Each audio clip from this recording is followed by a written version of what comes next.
When they say psychological transition begins with an end, it doesn't begin with a beginning, like in the midst of all that, we're going to talk about the new future. Welcome to Leadership Impact, the podcast for modern executives who are reinventing leadership within their organizations. With your host, executive leadership coach and CEO of the Granger Network, Kari Granger, and me, Paul Adams, CEO of Sound Financial Group. This is the third episode of our four-part series on new futures, how to inspire a resigned team. Welcome back to the Leadership Impact. I'm Kari Granger. I'm here with Paul Adams today, and we are talking about creating a new future amidst negativity, negative moods, resignation, resentment, anger, sadness, frustration. What else? I don't know, but I got an example that meets all of that. Okay, good. So I was kind of had a unique opportunity. Years ago, I built my own financial advising practice, and then I became the senior vice president of development, which is like the number 2 role in this newly merged company that was the second largest of its type. 2 of the organizations that had been there prior had been in operation over 25 years with some serious legacy staff. The CEO, who I reported to directly, had brought these 3 firms together and had decided that this office that was about 30 some miles away from where we were in Pasadena had a bunch of administrators there who had always been doing their work the way they had always done it. But instead of having a geographic area relatively local to the Pasadena, we now had advisors all over the state. So the CEO rolled out a new piece of technology that was going to make everybody's life easier. It would allow all the administrators to put in their notes. It would allow the advisors to look in as new business is being processed to be able to understand where their clients' cases were so that the advisors would not have to constantly call and pick up the phone. Isn't that always the promise of new technology? It's going to make everything better. It will. Especially in a merger or acquisition. Yes. And it will almost like a pill, like take this pill and everything will be solved. But then there's the side effects that they talk about while they show pretty images that you end up missing. I'm about to talk about side effects. So this team had been fairly astute and competent doing things like writing their notes down on yellow pads, everything else. And they, much to everyone's surprise, that what brought it all to a screeching halt wasn't the high level of executives. It wasn't the advisors generating hundreds of thousands of revenue for the firm every year. It was the administrative staff that dug their heels in and basically to say, we don't want to. But it never was, we don't want to.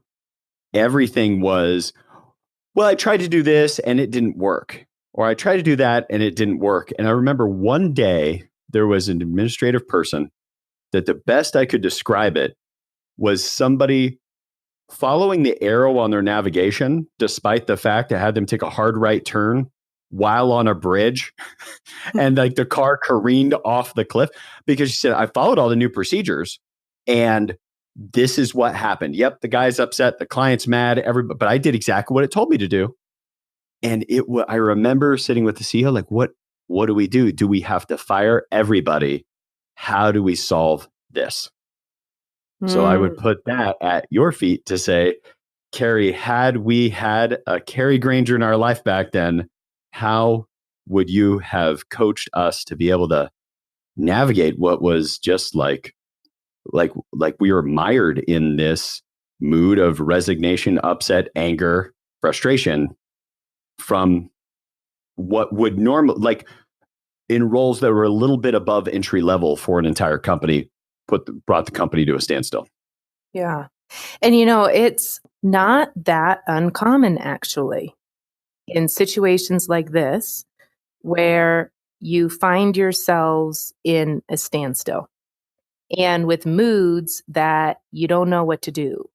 So rolling out changes without dealing with the human beings who have to go through that change is what happens more than you know. William and Susan Bridges, they have a great classic book out around managing transitions. And in that book, they distinguish between managing change, which is what a lot of us leaders, if we have been educated on change management, have. Many people haven't, but those of us who have. Managing change, though, is mostly about the circumstances and the events. Like we're bringing 3 people in, or 3 companies in. We're going to roll out this new technology, and you manage that like a project management, when it's going to go out, how it's going to integrate with other systems, all of that, right? Yes. But what most of us miss is psychological transition. So they make that distinction between managing change and managing the psychological transition that the humans undergoing that change endure. And almost none of us have been educated in how to do that well, and how to do that well with large groups of people, and how to do that well with groups of people from different cultures who are kind of undergoing different changes. Mm-hmm. And what I see, again, just in retrospect, the CEO I was working for at the time was so brilliant at speaking to a large swath of advisors and getting over 100 advisors in less than a week to be totally willing and actually starting to make the changes in behavior. What was left out was the people who were the administrators. Mm-hmm. That he actually moved the people that are typically in this situation harder to move, had invested the time to get them to be excited about the new technology, and didn't take care of it with the implementers. Oh, that's really interesting. So he did a good job on the psychological transition with one group. Yes. Yeah, when we talk about psychological transitions, and I'm not sure about the way that he did it, right? But one of the things that I learned from William and Susan Bridges is that psychological transitions begin with an end. So what do I mean by that? I mean that when we think about change, what do we most often think about is a new beginning. So we go out and we communicate about the new future, the new beginning. Here's what it's going to look like. Here's the vision. And the problem is when you do that into a mood of even confusion or disorientation or fear, especially in these situations, there's a lot of fear. Like, what's the future going to be like for me? Yes. Post-merger, they were all super worried. At least the administrators were really worried about that. That's something that the advisors didn't have. The advisors were very excited about everything. Right. So, and a lot of this has to do with, how do I see my future? So if I see my future as compelling and, there's a path for me, that's great. But if I'm an administrator and there's 3 companies of administrators, I might be wondering, do I even have a job? Mm-hmm. How's my life going to change? How are my relationships going to change? Am I going to get a new boss? And what are they going to, am I going to be okay? Right. So a lot of times when these happens, there is a lot of anxiety. There is a lot of fear. There is a lot of confusion. And what do? We kind of try to protect ourselves when we're not safe. Yeah. Mm. So when they say it begins with an ending, when they say, a psychological transition begins with an end, it doesn't begin with a beginning. Like, in the midst of all that, we're going to talk about the new future, because you literally can't hear it. And if you go back and listen to our episodes on moods, you'll remember that moods open up. They're like the background tone of our existence, right? So they literally shape our entire world. So if you're in the mood of resignation, which is really about, you've given up on what's possible. And then, so I'm in the mood of resignation. I've given up on, a new future for me is, or a good future for me here is not possible. And you're going to talk to me about possibility is kind of antithetical. Yes. So how do you get them through that first piece to get them to see the future? Well, it begins with a declaration that something's ending. So this is not the Stephen Covey start with the end in mind. This is start with what's ending. What is ending? Uh, So what's ending? Well, there's an identity that's ending, like who you were in the old company, that's ending, right? There's a reality that's ending. The way it was, the way it worked, and the satisfaction that came from doing things right. Certain relationships might be ending. Either certain people were let go, or they're no longer in the same office, or you have a different boss. There's a lot that's ending in these situations. And actually having a conversation that honors and completes, the prior company, the prior era. Someday I want to do some work on this podcast around era work, but that's really what it is. It's completion of an era. And there's an honoring of that and a declaration and an acknowledgement of that. yes. And seeing how we actually ended up solving this, I can see how we exerted far more effort required because we had to spend all our time in things have changed and we're not changing back. Dang it. Like, which is like a brute force version of getting them into the future. It's a denying of their quite valid feelings about this. Could you, it's kind of this weird thing. I'm part of a company and I was just bought and sold. That's weird. Mm-hmm.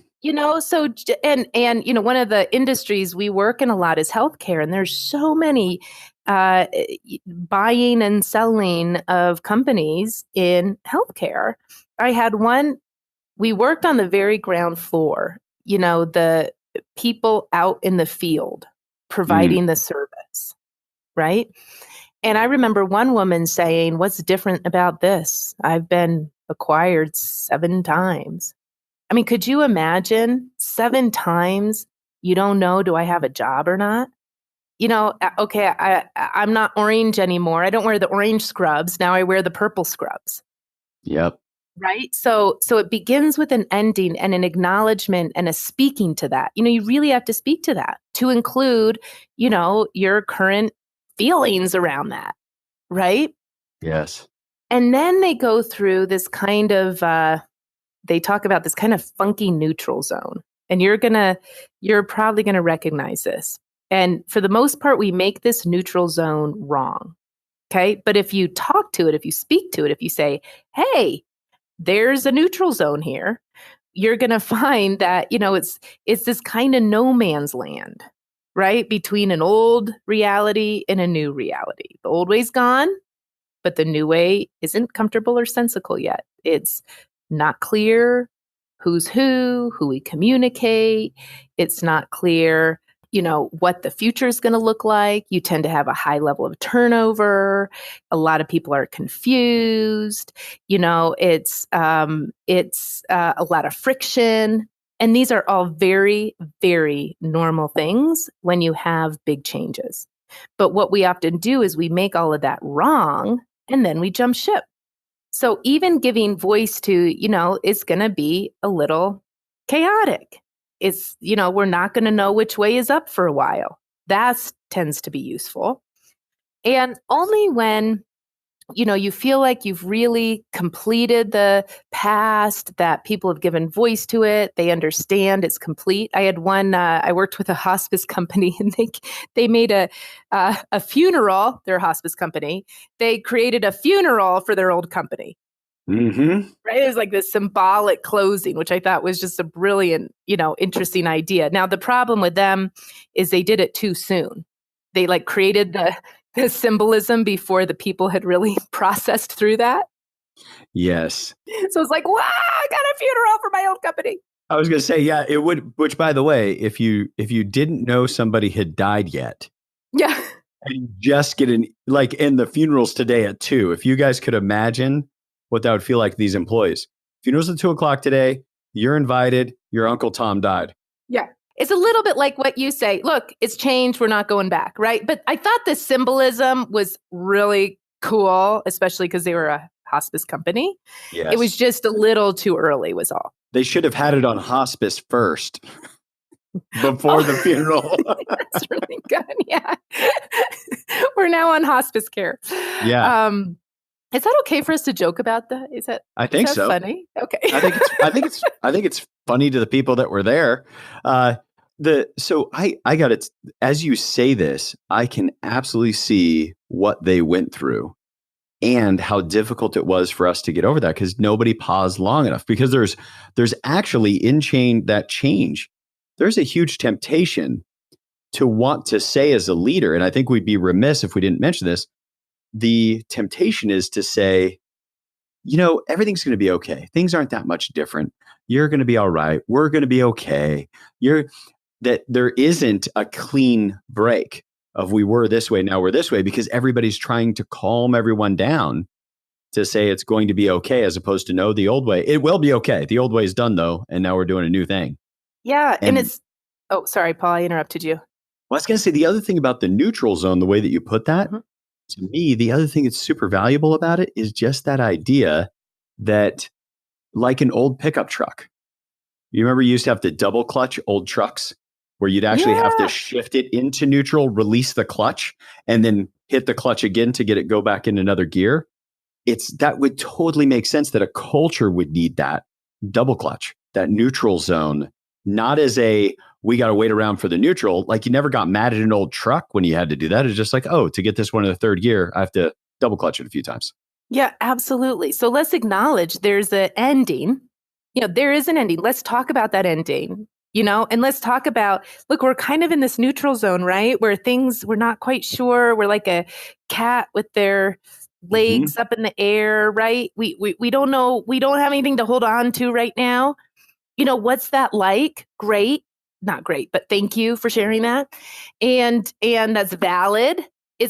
Nothing's wrong. You should feel confused. You should feel angry. You should feel all these things because this is kind of a big change. You kind of start to sense when that conversation's exhausted, right? Then you can start to talk about the new beginning.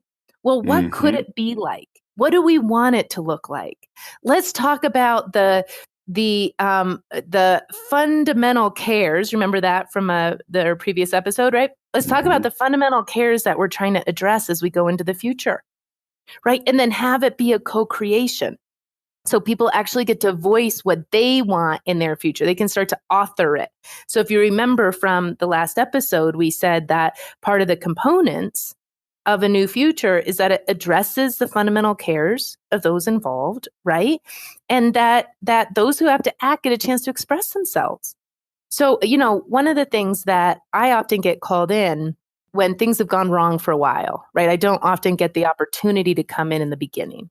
Which, by the way, for all listeners who may be in a decision matrix like that, can I just recommend call the Granger Network early because it will save a lot of cleanup work and you may keep some employees through this important series of change. Okay, please continue. Yeah. I had one company that, we were going to go, then we weren't, then we were going to go, then we weren't, then we were going to go, then we weren't. Now, like 100 people later that have left. Yes. And they're still like, well, at any rate, okay, that was on the side. So, when we come in and sometimes it's been a while and you don't even know that it's going to be bad until it's bad. And, there's a simple way to really create a new future in the midst of tough moods, like the ones we've been speaking of. And a lot of that is through speaking. What's it been like for you? And it's valid. How has this kind of neutral zone been? How has it been since we came together? Sometimes it's not a merger acquisition. Sometimes it's just culturally. And I like to kind of put some bookends on the painful time. How long has this been happening? 3, 5, 10 years. I just got out of working with some people who there'd been 10 years of animosity. Okay. And that's when I like to do, I'm going to talk about era work here. That's when I like to do era work where we say, okay, what was that past era? What was it like? What did get accomplished? What didn't get accomplished?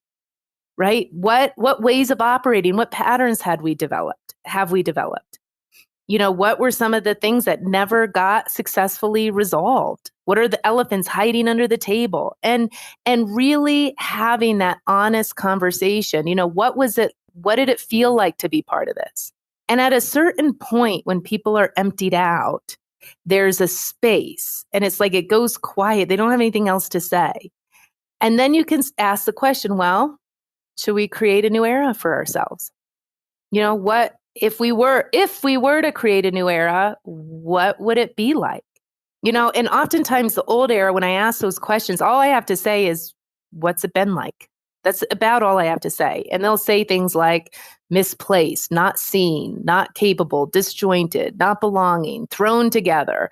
I don't want to come to work, not appreciated. My opinions don't matter. I'm not accepted. And then, you kind of have to push them to say some positive things like, and despite all that, we made our, we kept growing or something like that. And then it's always, you start to create the next, well, if we were to create a next era, what would it be? Well, we'd create some empathy for each other. We'd respect one another. We'd have some straight talk, and we would start to say us, not us versus them. We'd get curious about each other. We'd bring in some trust and accountability, and initially those are so raw. And, what's so important is that gets created and that becomes palpable. And then we start to take a commitment to move forward together. And then we have a way to keep that new conversation alive. And that's one of the biggest pitfalls. I used to come in for 2 days, help an organization turn the ship around, feel great about what I did, and leave. And I no longer will do that. If somebody asks me to do that, I'll decline, because it's so easy to get pulled back into those old conversations and those old moods. Right? Yes. So what's required is to set it up so they're constantly having these new conversations. Here's what we created. Wow, how are we doing? Let's assess ourselves, right? What are some projects or initiatives or new relationships or new practices we can start to do that's consistent with that new era and that new future? And to ensure those conversations are alive and happening, because that's your access to culture, is the conversations people are having. And so to kind of land this episode, I'm always thinking of what is it people can take away. Is you have somebody who's a hard charging executive, big teams listening to the podcast right now. And so often the way that you move somebody to a new way of thinking is actually a lot of your speaking and telling the story over and over again. But when it's changing, when there's an end of an era, when people need to realize something is ended, begin with ending it. Exactly. Not the end in mind. Begin with ending it. That's actually, there's some speaking, but it's going to be a lot of them speaking. A lot of them getting the chance to say it. Yes. And which is the total opposite of the brute force version that gets done in most organizations. Like, I commuted back and forth to the Pasadena office for 18 months, holding multiple weekly meetings until, like, braces on the legs of somebody who has a leg that needs to be straightened out. I just stood there as braces on the legs. And to think, looking back, it's simply hearing them out. And yet we viewed it as a weakness to let them complain, is how we would have framed it. Let them complain about it. And like that, if they spoke that in reality, it would be worse somehow, rather than getting a chance to complete it. So, Kari, once again, in about 20 minutes, you've given a tool to any executive listening to this that would give them the ability to end and restart somebody's experience, to overcome some of these awful moods that can exist. And I could see it applying to the one person that's going to get a new role, all the way to an entire team or an entire company, and how you could help lead somebody through that change. Yeah. Thank you, Paul. Just in your closing comments here, you brought something up that we have to say on this episode, which is my job as the leader. We think in a new beginning, it's to express, but it does really start with listening. But it's not just listening like, okay, I hear you out in order to get you to buy in. Mm-hmm. It really is listening in a particular way. It's listening for understanding, like, wow, I can hear what you're saying and I get your world. Now, oftentimes when we listen that way, we think we're giving the impression that we agree, and we're not. It's all it is. And that's what we that's what we do. When we go into companies, what we do is a special kind of listening where it's like listening to validate and to understand their experience. And by doing so, they're able to relax and let go of those strongly held, opinions and judgments and moods and assessments. And it's okay. It's actually okay to listen. You'll get there a lot faster. Well, way to cap it off, Kari. Not only did you give us new tools that we could use inside any organization, I think that last piece of listening, it doesn't mean that we agree to something. We can produce that full understanding on our end. May have also just changed my relationship with my wife and my marriage. So I'll get back to you on that. But I think I just got a whole new way to even listen to my spouse today. Once again, just great work. We hope that all of you were able to take something away today, that what you could do is go into your week, realize where maybe something's ending and they haven't acknowledged it yet, where they may be in that neutral zone, and that we may be trying to speak into a new future for them before they've resolved that the prior era, the prior situation has ended. Don't begin with the end in mind. Begin by ending something before you start the new thing. We hope that this has been a contribution to your leadership impact. Thank you for tuning into Leadership Impact, the podcast for modern executives who are reinventing leadership within their organizations. Subscribe now at grangernetwork.com or wherever you get your podcasts. And to support you in your leadership impact, we've created an exclusive set of guiding questions on today's topic. Just text the word INSPIRE to 900-900 and you'll receive the link. If you like what you're hearing, you will love our online courses, which will transform your performance and leadership over 4 months with videos, practices, and group Q&As. These online courses are our approach to essential development for professionals. We also have a live workshop coming up next month on productivity and accomplishment to support you in setting yourself up powerfully for 2019. Find it all at grangernetwork.com and join us for our next episode on New Futures.